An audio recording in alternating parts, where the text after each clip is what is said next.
Hello, j'espère que tu vas bien. Je suis toujours au Canada, mais sur la fin de mon voyage au Canada, c'est passé beaucoup trop vite. Vraiment, la région de Québec est une région absolument incroyable. Les Québécois sont des personnes absolument adorables et je dirais même inoubliables. La culture est tellement riche. Enfin, en fait, il y a plein de choses qui viennent du Canada que je pensais pas du tout que ça venait du Canada ou en tout cas du Québec. Vraiment, tous les paysages sont grandioses. Il y a tellement de choses à voir et à faire. Franchement, j'espère vraiment pouvoir y revenir bientôt. Mais en attendant, aujourd'hui, je voulais faire un épisode plus doux par rapport à celui de la semaine dernière qui était quand même assez intense, assez dur, assez triste, assez brutal. Donc voilà, là, je voulais faire un épisode beaucoup plus doux. D'ailleurs, si tu as eu la patience d'écouter mon épisode de la semaine dernière, je te disais que je mettais souvent en avant sur mes 3 piliers le temps et l'argent, mais finalement pas tellement l'énergie et que je me suis rendu compte que finalement si ça fait partie de mes 3 piliers fondamentaux, c'est pas pour rien, c'est que c'est tout aussi important que les 2 autres, l'énergie. Et donc aujourd'hui, j'avais envie de te faire un épisode 100% dédié à l'énergie parce que c'est ce que j'essaie de retrouver sur ce 3e trimestre 2025. Donc je teste plein de choses et il y a des choses qui ont déjà fait leurs preuves. Donc c'est pour ça que je me disais que c'était intéressant de partager avec toi mes petites astuces de reset énergétique. Tout ce qui est en lien avec l'énergie est quelque chose qui me parle énormément. J'ai pas choisi de vivre à Bali pour rien non plus, vu que c'est un très gros cortex énergétique au monde. J'ai écrit l'épisode assez fluidement, je dirais. Je sais même pas si ça se dit. Parce qu'en fait, pour moi, c'est assez simple finalement de mettre en place un process pour finalement reset mon énergie. Ça veut dire un peu retrouver ma pleine énergie, me sentir libre, me sentir légère, me sentir alignée. Encore une fois, c'est hyper important pour moi. Et l'idée du coup, c'est pas forcément que tu appliques les 10 astuces, les 10 pratiques, les 10 choses que je vais t'exposer dans cet épisode-là, mais que tu prennes vraiment ce qui te correspond. Et selon moi, mais c'est vraiment hyper personnel, j'ai quand même fait un mini classement de la chose qui pour moi est la plus facile à mettre en place à la chose la plus difficile pour faire un total reset énergétique. Le fait est que, idéalement, chaque fin de mois, j'essaye de tout faire. J'essaye de faire les 10 pratiques, alors pas sur une journée, mais plutôt sur un week-end, pour commencer un nouveau mois pleine d'énergie, pleine d'enthousiasme, pleine de volonté, d'ambition, tout ça quoi. Pour moi, l'énergie, c'est vraiment lié à tout ça. Alors déjà, avant de te parler des 10 astuces ou choses à faire en tout cas, je voulais aussi juste reprendre les bases qui est qu'en fait, quand on a besoin d'un reset énergétique, c'est que finalement, on se sent bloqué. On n'est pas forcément triste, donc moi, là, ces derniers temps, j'étais principalement triste, mais je voulais te dire que c'était pas forcément toujours le cas. Des fois, tu peux juste être fatigué. C'est une fatigue qui, voilà, va te rendre plus lente, peut-être moins réactive. Tu vas te sentir, ouais, juste un peu fatigué par tout. Je sais pas trop comment expliquer, mais je pense que tu vois un peu cette notion en toi. Et c'est relativement insidieux. J'ai remarqué que, tu vois, par exemple, moi, tu dois avoir du mal à t'imaginer que je suis en manque d'énergie parce que tous les jours, je poste sur les réseaux sociaux, tous les jours, je réponds à mon groupe Discord pour mes élèves et mes coachés, tous les jours, je réponds à mes emails, tous les jours, je vais au sport, tous les jours, je crée du contenu, enfin, tous les jours, je fais des choses. Et donc, tous les jours, je suis productive. Et donc, du coup, difficile de croire que j'ai zéro énergie à l'instant T. Mais en fait, si, parce que je fais les choses, et j'ai essayé de t'expliquer ça dans l'épisode de la semaine dernière, mais je fais les choses de manière opérationnelle, de manière exécutante. Et en fait, je fais plus les choses de manière alignée, vraiment, tu sais, où je me sens sereine, où je sais pourquoi je fais les choses. Et ça, c'est vraiment un signe que j'ai un manque profond d'énergie. Et d'ailleurs, souvent, on utilise l'expression d'énergie vitale. Je sais pas si tu as déjà entendu ça, mais moi, je l'entends beaucoup et je l'utilise aussi beaucoup. Et pourquoi ça s'appelle vital ? Parce que, en fait, l'énergie, c'est quelque chose qu'il faut à la fois arriver à préserver, mais il faut aussi arriver à la régénérer. Et c'est d'ailleurs souvent cette deuxième partie qui est la plus difficile à mettre en place. Donc c'est pour ça que j'ai fait ce que moi j'appelle un peu ma trousse de secours énergétique. C'est vraiment en mode dès que je sens que je suis hyper fatiguée, que tu sais je suis moins patiente dans mes réponses, je suis beaucoup plus sèche, beaucoup plus autoritaire, que je vois que je fais quand même moins de choses, que j'ai un peu plus la flemme, que je suis moins animée par ce que je fais, etc. Là je me dis ok, trousse de secours, c'est quoi mon ordre parfait pour essayer au moins de retrouver une base saine d'énergie. Donc mon rituel numéro 1, c'est de dormir. Oui, tu as bien entendu, ça va te paraître bête, mais c'est de dormir parce que pour moi, il y a dormir et il y a bien dormir. Et ça fait très longtemps que je n'ai pas bien dormi. Justement, j'expliquais ça encore une fois dans l'épisode de la semaine dernière, mais sur le dernier trimestre, je suis plutôt à 5-6 heures de sommeil par nuit, ce qui n'est clairement pas suffisant. Et d'ailleurs, je t'invite fortement à savoir combien d'heures de sommeil tu as besoin pour te sentir pleinement en énergie. Vraiment en mode, tu te lèves le matin, t'as pas l'impression d'avoir combattu pendant ton sommeil, t'as pas transpiré, tu t'es pas réveillé, tu te sens pas agité, tu te sens pas stressé, tu te sens pas oppressé. Vraiment, genre un réveil comme on devrait toutes en avoir le matin, vraiment un réveil serein.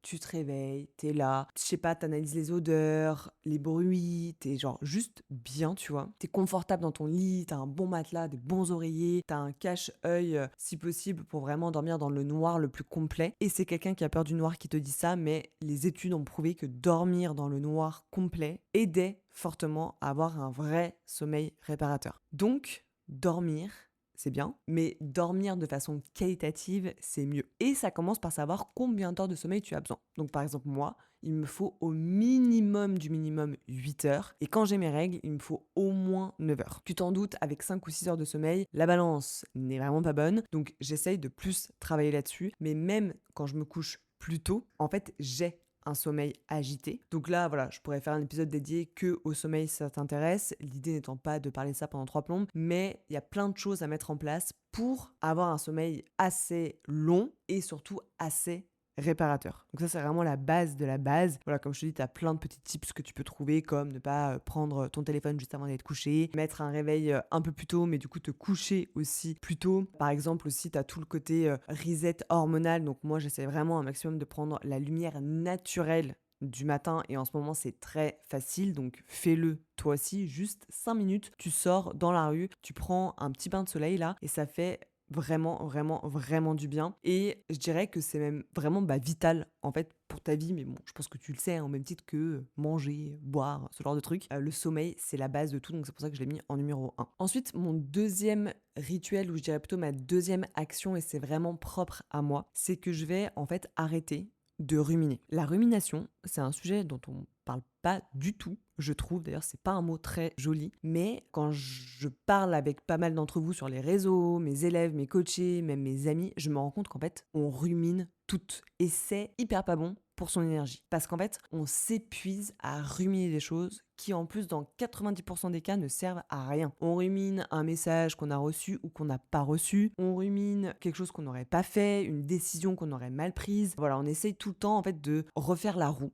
Et du coup, on est un peu cet hamster là, tu sais, qui court sans cesse, sans cesse, sans cesse jusqu'à épuisement dans sa roue et ça ne sert à rien du tout. Ce qui est fait est fait. La décision qui est prise a été prise. Le message qui a été envoyé. Bref, à ce moment-là, tu as l'impression que tu réfléchis pour mieux faire après, pour faire différemment, pour anticiper quelque chose qui va potentiellement arriver. Mais en fait, tout ça, ça fait que t'épuiser, ça fait que prendre ton énergie et c'est quelque chose qu'il faut absolument pas faire. Vraiment, vraiment, vraiment. Donc ça, pareil, je pourrais faire un épisode de podcast rien que là-dessus, sur la rumination, comment ça se présente, comment moi je vois que je rumine et comment je rumine de manière négative. De toute façon, la rumination, c'est un mot assez négatif. Et du coup, qu'est-ce que je mets en place pour arrêter de ruminer? Et ça, c'est vraiment un travail du cerveau. Donc tu sais que moi, j'adore le cerveau. C'est vraiment un muscle qui me fascine. Et des fois, c'est des trucs vraiment bêtes. Donc par exemple, moi, quand je commence à trop ruminer, je vais envoyer un message en général à Léa pour parler soit de ma vie perso, soit parler de taf, vu que je lui parle de tout à Léa. En général, c'est un peu ma première action. Ou alors, sinon, je me mets sur des trucs que moi j'adore faire, genre mes to-do list, mes organisations de mes futurs voyages, répondre à des mails fun, tu vois, quand t'as des giftings, des trucs comme ça. Et en fait, juste ça va occuper mon cerveau à autre chose et du coup, je vais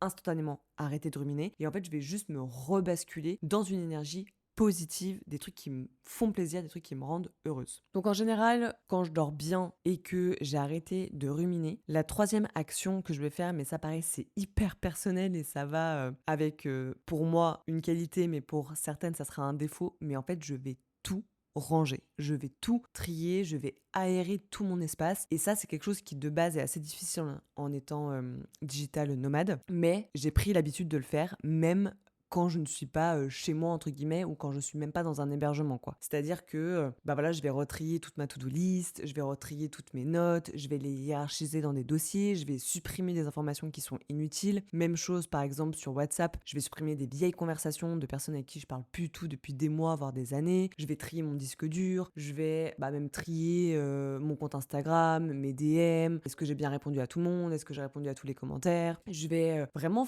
cleaner en fait mon espace physique pour faire un cleanage de mon espace mental et du coup ça m'aide énormément à retrouver de l'énergie parce que pour moi quand c'est le bordel chez toi c'est le bordel dans ta tête. En tout cas moi je fonctionne vraiment comme ça et ça c'est toujours vu ou en tout cas je l'ai toujours analysé comme ça vraiment quand c'est le bordel chez moi physiquement dans mon taf dans ma manière d'être organisée quand c'est pas organisé en fait tout simplement et ben en fait ça me fait perdre une énergie mais tellement dingue que quand tout est clean tout est propre tout est bien rangé, tout est bien organisé. Tu as juste à suivre ton truc et du coup ta charge mentale elle est tellement plus basse que naturellement tu retrouves de l'énergie. Donc moi j'adore faire ça. Avant quand j'avais mon appartement à Paris, je faisais ça pratiquement tous les dimanches. Donc tous les dimanches matins j'allais au sport et ensuite je passais 2-3 heures à faire les poussières, à vider les tiroirs, sortir toutes les poubelles, mettre des choses en ligne sur Vinted pour vendre des trucs qui me servent plus à rien, cleaner même mes historiques des fois de fournisseurs d'accès ou mes historiques Netflix ou des trucs comme ça. Je faisais les vitres, j'aérais tout, je laissais toutes les fenêtres ouvertes. Je fais, mais ça je le fais toujours du coup pas que quand j'étais à Paris, mais je fais aussi brûler un bâton de sauge parce que j'adore les odeurs. Moi je suis hyper sensible aux odeurs et pareil ça permet de souvent me faire une espèce de pause mentale d'avoir telle ou telle odeur dans ma vie. Donc beaucoup de sauge, beaucoup de copal, des trucs comme ça. Et ouais je trouve que ça fait un bien fou. Donc vraiment je te recommande au moins fais le test une fois, juste de vider, trier, tout en fait, et que ça soit des choses matérielles, des choses immatérielles, digitales ou des relations, mais ça fait tellement du bien pour ton énergie, tu te sens beaucoup plus légère, tu as l'impression d'avoir fait du vide et le vide finalement, c'est un mot qui est assez négatif en soi, mais là vraiment, ça apporte que du positif. Ensuite, mon quatrième rituel, alors celui-là, il va vraiment pas parler à tout le monde, mais c'est celui que moi je fais finalement assez rapidement dans ma suite logique, c'est que je vais prendre mon oracle préféré et puis je vais me tirer une carte toute seule et je vais la lire et en fait en général ça va assez avec l'épisode que j'ai fait sur l'intuition si tu vas aller l'écouter mais en fait ça me ramène juste à moi mon intuition genre là je lis la carte qu'est-ce que ça m'inspire vers quoi ça veut m'emmener et en fait souvent ça me permet de focaliser encore une fois mon attention sur un truc qui est positif qui est pour moi qui va me permettre d'avancer vers telle ou telle direction donc des fois ça va être que du pro des fois ça va être que du perso des fois ça va être les deux des fois ça va être un peu à rien et du coup je vais passer à l'étape d'après sur mon reset énergétique enfin tu vois le genre et je trouve que c'est une bonne technique après voilà on y croit, on n'y croit pas. Mais il n'y a pas besoin de croire vraiment en tout ce qui est holistique pour avoir un oracle et se tirer une carte. Des fois, juste ça va te donner une petite indication sur un petit truc à faire dans ta journée qui va faire que tu auras l'impression de retrouver en fait ton énergie. Et ça, c'est hyper important aussi, je trouve, pour un peu calmer, tu sais, tous les bruits qu'il y a autour. Et encore une fois, juste te recentrer sur toi, chose que moi j'ai beaucoup de mal à faire et que beaucoup de femmes ont du mal à faire d'ailleurs. Donc voilà, c'est mon petit truc à moi en plus. Ensuite, mon cinquième rituel, ça fait pas mal de temps que je ne l'ai pas fait. Mais pour le coup, c'est quelque chose quand je suis à Bali, je crois que je le mets en numéro 2 après dormir, c'est que je vais me faire un bon bain glacé. Donc en soi, si tu as une baignoire et que tu as de l'eau gelée chez toi, surtout en hiver, je t'invite à te faire couler un fond de bain et à t'y glisser dedans. Vraiment, c'est genre méga brutal, mais ça marche du feu de Dieu pour faire un espèce de reset énergétique parce qu'en fait, ton corps, il est tellement choqué physiquement par ce qui est en train de se passer qu'il va mettre en éveil toutes les cellules pour garder le corps chaud. Et donc c'est là où tu brûles tes graisses, c'est là où voilà, il se passe aussi plein d'autres choses juste physiques, hein, mais moi je te parle là vraiment du côté mental, que en fait t'as plus le temps de penser à rien. Genre là tu ne penses juste qu'à bien souffler, rester dans l'eau glacée et te concentrer pour ne pas sortir et ne pas entre guillemets flancher face à ça quoi. Et du coup bah là t'as pas de rumination, t'as pas de tension même si ton corps il est un peu tendu, mais en tout cas il est moins agité parce que si tu bouges dans un bain glacé, je ne sais pas si tu l'as déjà fait, mais si tu bouges dans un bain glacé c'est horrible parce qu'en fait t'as le surglacement, je sais pas trop comment expliquer, mais qui revient à chaque fois. Ça te refait des petites piques alors que quand tu ne bouges pas, c'est le calme plat. Ça te demande de te concentrer tellement fort que tout s'apaise. tout se calme. D'ailleurs, je sais plus trop ce que c'est l'expression, mais il me semblait que quand j'étais petite, j'entendais souvent une expression en mode il règne un calme plat ou un vide intersidéral ou un truc comme ça en référence, c'est quand il fait super super froid. Parce qu'en fait, le froid, c'est quelque chose qui calme quoi qu'il arrive. Vraiment tout le temps, tout le temps, tout le temps. Donc, c'est quelque chose que je t'invite à faire ou au moins tester. T'es pas obligé de rester, moi je reste en moyenne entre 5 à 7 minutes. T'es pas du tout obligé de rester aussi longtemps, hein. Tu peux rester 1 minute au début, il n'y a pas de souci. Moi, la première fois que j'ai fait un bain glacé, je crois que j'ai tenu 30 secondes. Et en fait, ma respiration s'est coupée. Mais pourquoi? Parce que je réfléchissais encore trop à la performance. Combien de temps il faut que je reste dans le bain glacé? Est-ce que je vais y arriver? Il y a des gens qui me regardent, et gna gna gna gna gna. Et du coup, bah forcément, comme j'ai pas fait le vide dans mon cerveau, impossible de rester plus longtemps que 30 secondes dans le bain, mais c'est complètement normal. Et après, plus tu pratiques, mieux tu y arrives et surtout, mieux tu vois les bénéfices. Je mets juste un petit disclaimer,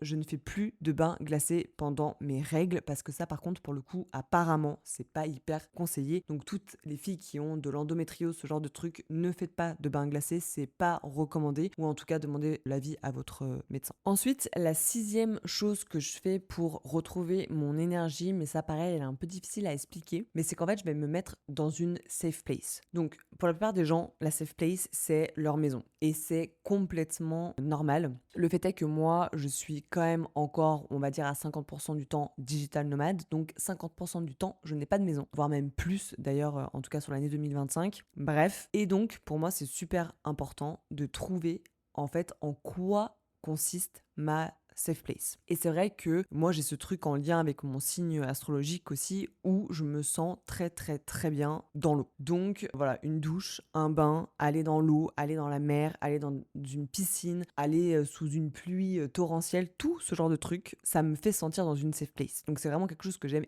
énormément. Et après, il y a aussi des lieux que j'adore où je sais que je vais me sentir en mode safe. Donc aller dans les spas, par exemple, j'adore aller dans les spas. Ouais, je sais pas, un environnement qui me parle. Il y a aussi d'ailleurs beaucoup d'eau, hein, parce qu'en général dans les spas, il y a des piscines, des ice baths, des jacuzzis, ce genre de trucs. Dans les cafés aussi, j'adore aller dans les cafés, boire un petit matcha, prendre mon ordinateur ou juste écouter un épisode de podcast. Je me sens en général safe. Et en fait, cette émotion de se sentir en sécurité, je trouve que c'est quelque chose qui est ultra important pour l'énergie. Et en fait, surtout quand je compare, quand je me sens pas en sécurité, moi je peux avoir des réactions assez vives d'ailleurs quand je me sens vraiment, vraiment pas en sécurité. Et c'est très, très, très lié à l'intuition. Donc, bon, je suis principalement écoutée par des femmes. Donc, je pense que vous allez comprendre de quoi je vais parler. Mais des fois, je rentre dans une pièce et juste, je sens pas l'énergie. Je me sens pas bien, je me sens pas à ma place, je me sens pas à l'aise. Et en fait, juste, il faut que je me barre tout de suite. Mais vraiment, littéralement tout de suite. Ça aussi, je l'ai dit dans un autre épisode. Mais moi, vraiment, je n'arrive pas à rester dans un endroit où je ne sens pas l'énergie bonne envers moi et du coup je me sens pas safe et du coup je ne kiffe pas le moment et du coup j'ai juste l'impression de perdre du temps, ça ne sert à rien. Donc c'est vrai que trouver une safe place quand j'ai besoin de faire un reset énergétique, pour moi c'est méga important et je t'invite à faire la même chose, mais pour toi ça peut juste être ta chambre avec de la lumière tamisée en train de lire un bouquin et hop, tout se calme et c'est ok, tu vois. Moi voilà, avec la vie que j'ai, c'est plus difficile, donc j'ai trouvé un peu des subterfuges, j'ai réussi à analyser et à comprendre les endroits où je me sentais safe et les endroits où je me sentais pas safe. Par exemple, tu vois, genre partir faire une rando solo dans un endroit où il y a personne, c'est quelque chose que je ne fais pas. Je ne me sens absolument pas safe. Je me dis putain, mais si je me... Bon, déjà, si je fais une mauvaise rencontre, fine, mais au-delà de ça, tu vois, genre si je tombe, je me pète la cheville, il y a personne, bah horrible, tu vois, genre il peut m'arriver n'importe quoi après. Là, on l'a encore vu, j'ai vu une nana qui est tombée dans le Rinjani à Lombok, donc c'est le deuxième plus grand volcan d'Indonésie, je crois, ou le premier, je sais plus. Et son guide ne l'a pas vu tomber, enfin, elle était pas seule, mais le fait est que moi, c'est le genre de situation où je me sens pas safe du tout, sauf si j'ai bétonné et surbétonné le truc, comme par exemple le trek de la Cité perdue, tu vois, j'ai fait 1 milliard de recherches avant de trouver l'agence pour être sûr que c'était dans des bons camps, que on marchait tant de kills par jour et pas plus, le poids du sac et nanani, nanana, pour être sûr de me sentir safe. Et je trouve aussi qu'à certains moments, sortir de sa zone de confort, ça implique de ne pas être dans sa safe place et du coup, moi j'arrive à sortir de ma zone de confort à chaque fois que je suis à 100% sur mes batteries énergétiques parce que là je me dis bon bah au pire je perds un peu d'énergie, je la retrouverai plus tard, c'est pas grave. Ensuite, la 7e chose que je fais, et ça pour le coup elle est quand même accessible à tout le monde, alors elle a certainement un coût mais quand même je trouve que c'est hyper important de le faire, c'est qu'en fait je vais faire une pratique douce. Donc ça pareil, j'en ai déjà parlé, mais pendant très longtemps j'ai fait des sports qui demandaient énormément d'énergie, voilà, que je devais me dépenser en me disant que je vais me défouler, ça va me faire grave du bien. Au final pas du tout, ça faisait que m'énerver encore plus, genre tu sais être un peu sur les nerfs, etc. Et je me suis rendu compte que dans les pratiques douces, et ben en fait, ça arrivait à tellement me calmer que j'étais full énergie et pourtant, mon corps travaille quand même, tu vois? Je le muscle quand même un minimum, je fais au moins du renforcement, où j'arrive mieux à respirer, où j'arrive à avoir les idées plus claires. Donc voilà, moi, c'est principalement le yoga qui m'aide à faire ça. Je fais de plus en plus de méditation, même si c'est difficile pour moi. Je fais aussi du stretching et d'ailleurs, à Bali, il y a de plus en plus de salles 100% que pour faire du stretch qui ont ouvert. Donc ça m'intéresse énormément. Je vais potentiellement aller nager, comme je te disais, moi, l'eau, voilà, c'est un truc qui me parle et je peux nager doucement, tu vois, une petite brasse, tranquille. Je regarde les rizières, quand je suis à Bali en tout cas, ce genre de truc. Ou sinon, un autre truc que je fais, alors ça c'est vraiment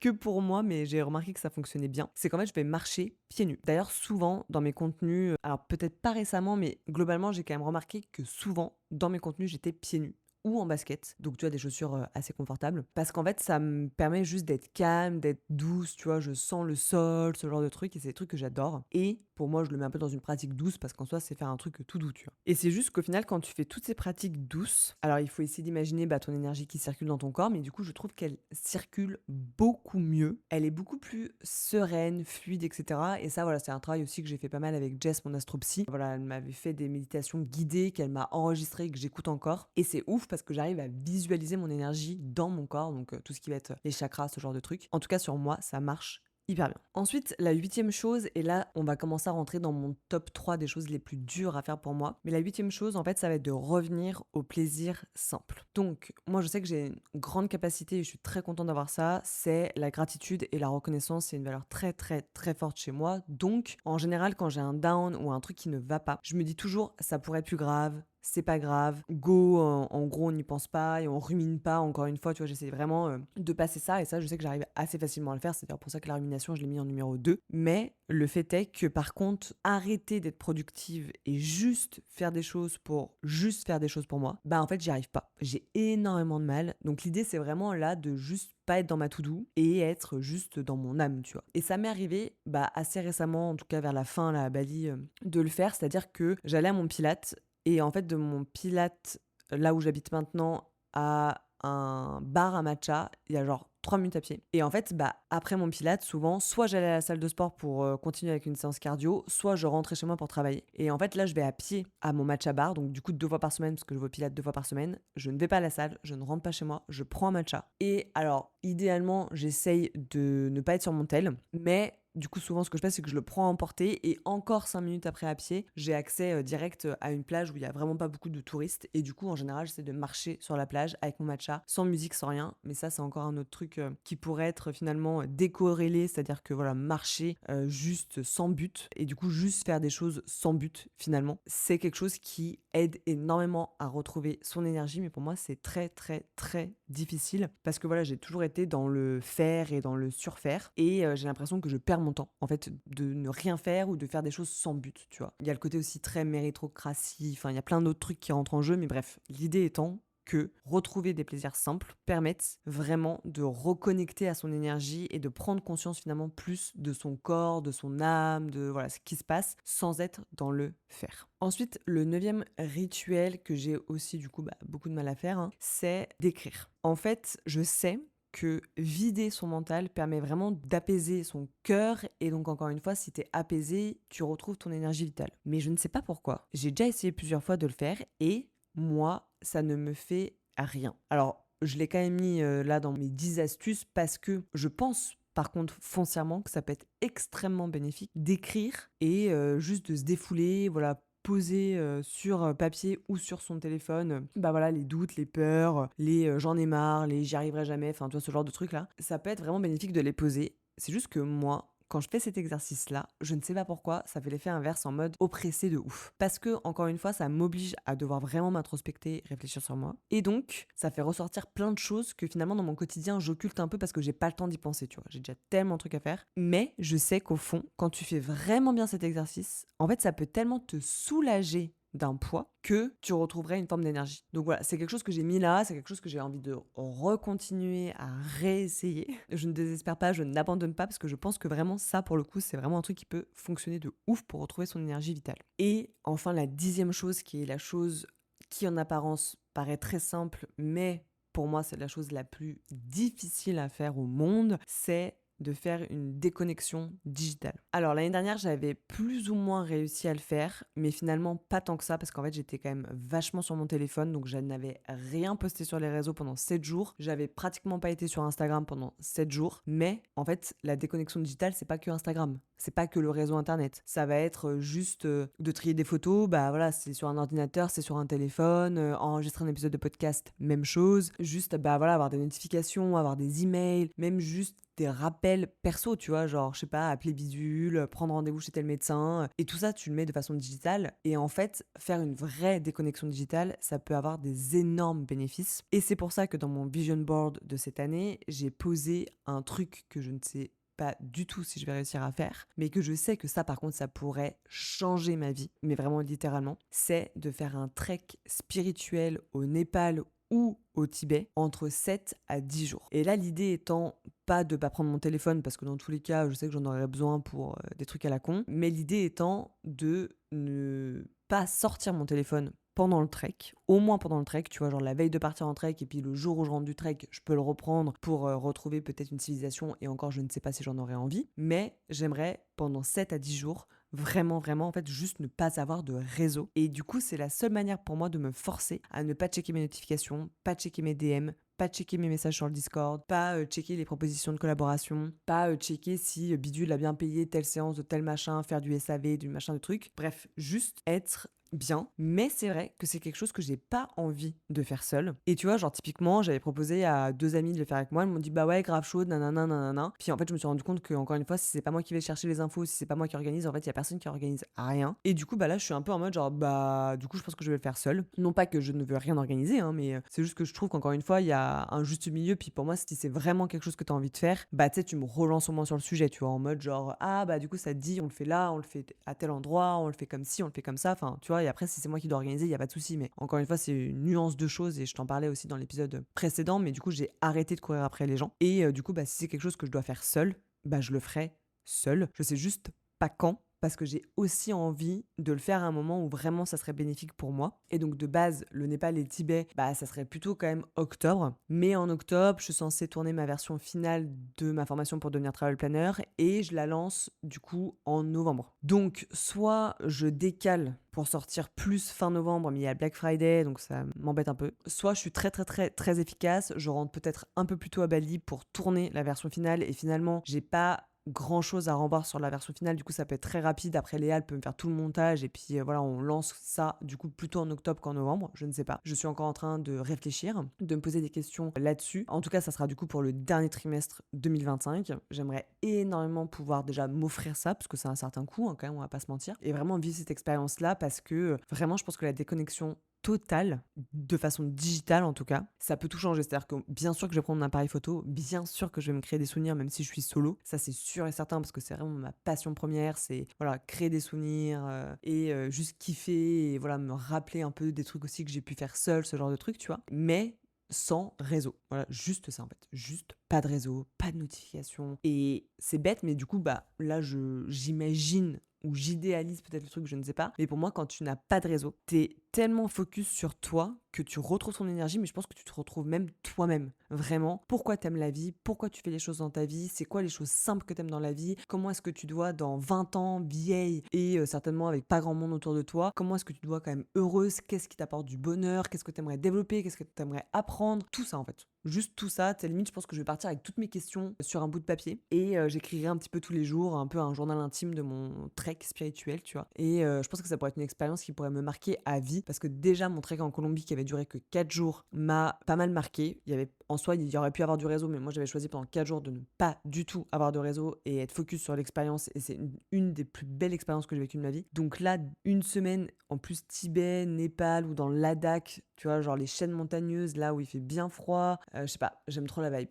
Vraiment, là, c'est quelque chose qui m'appelle de plus en plus. Donc bon, croisons les doigts pour moi pour que je me lance et que j'y arrive. Sur ce, je vais pas faire plus long. C'était vraiment mes 10 astuces, mes 10 rituels pour retrouver mon énergie. En tout cas, les 7 premières, c'est quelque chose que je fais hyper facilement et que je t'invite à faire, c'est hyper facile à faire. Les 3 dernières sont beaucoup plus complexes, beaucoup plus longues à mettre en place, mais ça s'anticipe parce qu'encore une fois, l'énergie, c'est pas quelque chose qu'on a ad vitam aeternam, hein, c'est pas quelque chose qu'on régénère comme ça, c'est pas quelque chose qu'on regagne comme ça, c'est quelque chose qu'on perd continuellement. Voilà, c'est ce que moi j'appelle avoir des batteries, et on a des batteries dans différents domaines. T'as l'énergie pour ton taf, t'as l'énergie pour ton couple, t'as l'énergie pour tes relations humaines, de l'énergie pour tes réseaux, t'as de l'énergie pour aller au sport, enfin toi t'as vraiment ton énergie, tes batteries sont différentes en fonction de tous les domaines, et tu peux pas en plus toutes les recharger en même temps. C'est quasiment impossible, sauf si vraiment tu arrives à, je sais pas, faire une retraite de silence, comme j'en parle souvent, et toute la journée tu restes couché sans parler, sans faire un seul bruit, et tu fais juste que manger, dormir, peut-être lire, méditer, mais c'est tout. Mais moi ça par contre ça m'excite pas trop, je t'avoue. Donc voilà, mais j'espère quand même que ça t'a parlé, ça t'a apporté. Peut-être que tu t'es rendu compte que t'étais en manque d'énergie toi aussi, et que finalement, avant cet épisode-là, tu te posais pas trop de questions sur ton énergie, mais crois-moi, c'est hyper important, parce qu'en fait, j'ai remarqué que même si tu arrives à optimiser ton temps et que tu gagnes de l'argent, en fait, si t'as pas l'énergie, dans tous les cas, tu iras au burn-out à un moment donné. Et moi, là, le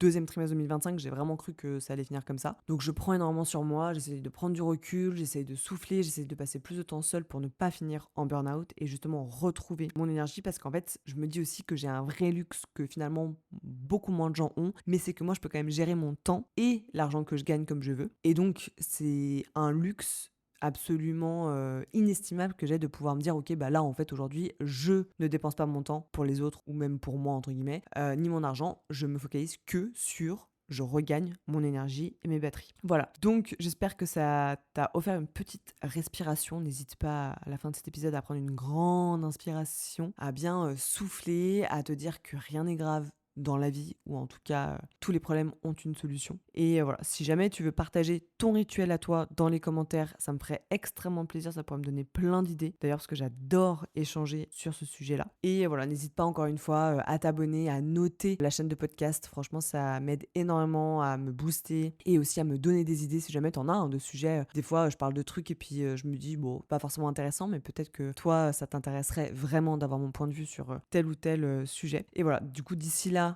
écoute, prends soin de ton énergie et je te retrouve la semaine prochaine pour un nouvel épisode.